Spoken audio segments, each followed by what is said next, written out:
पावलांची जी धूळ आहे ही प्रत्येक जण मूठभर माती या ठिकाणची घेऊन जातात. आपल्या शेतामध्ये माती टाकली तर आपल्या शेताचं उत्पन्न असेल, पिकाचं उत्पन्न असेल, हे चांगलं येतं असंही मानलं जातं. खरं तर आता सुरुवातीपासून जर पाहिलं तर 3 ते 4 प्रकारचे वेगवेगळे मानकरी धावले आणि शेवटी आता हे अश्व धावत आहेत. आपण माझ्या पाठीमागे जर पाहिलं तर आता हे अश्व धावत होते आणि अशा पद्धतीने हा सगळा रिंगण सोहळा थांबलेला आहे. थोड्याच वेळामध्ये ही प्रचंड गर्दी या ग्राउंडवरती जमली होती. ही सगळी दृश्य आपण फक्त न्यूज 18 लोकमतवरती पाहू शकताय. खरं तर ही सगळी दृश्य पाहताना एक वेगळ्या प्रकारचा आविष्कार होता. हे सगळं पाहताना आपण जर पाहिलं तर या बाजूला हा मॅम चालतं.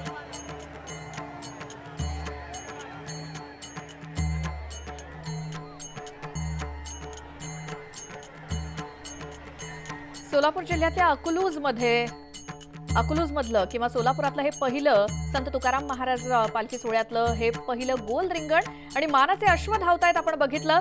या संदर्भात आपण अधिक बोलूयात. आमचे प्रतिनिधी रायचंद शिंदे सुद्धा तिथे उपस्थित आहेत. रायचंद, खूप मोठी गर्दी, कारण रिंगण सोहळा पाहण्यासाठी स्थानिकच नाही तर जे कोणी वारीतले आहेत ते देखील असतात आणि त्याचसोबत स्थानिकही जमलेले असतात. हा सगळ्या अनुपम्य सोहळा याची देही याची डोळा अनुभवण्यासाठी तुम्ही काय कसं वर्णन कराल?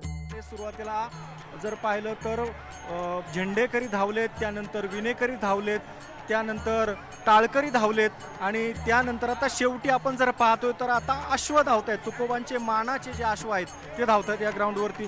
खरं तर अश्व धावल्यानंतर त्या अश्वांची जी पाय धूळ असते ती गोळा करण्यासाठी किंवा स्थानिक जे असतात नागरिक हे गर्दी करतात. ती धूळ घेऊन आपल्या शेतामध्ये टाकली जाते. अशी धूळ ही माती जर शेतात टाकली तर उत्पन्न वाढतं असाही त्यांचा एक समज आहे.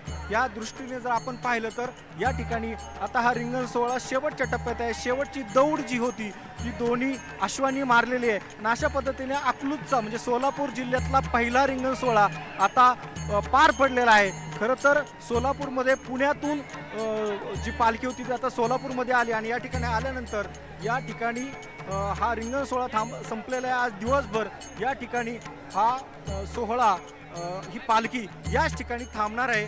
दिवसभरचा याच ठिकाणी थांबल्यानंतर हे सगळी दृश्य आपण रिंगण सोहळ्यातली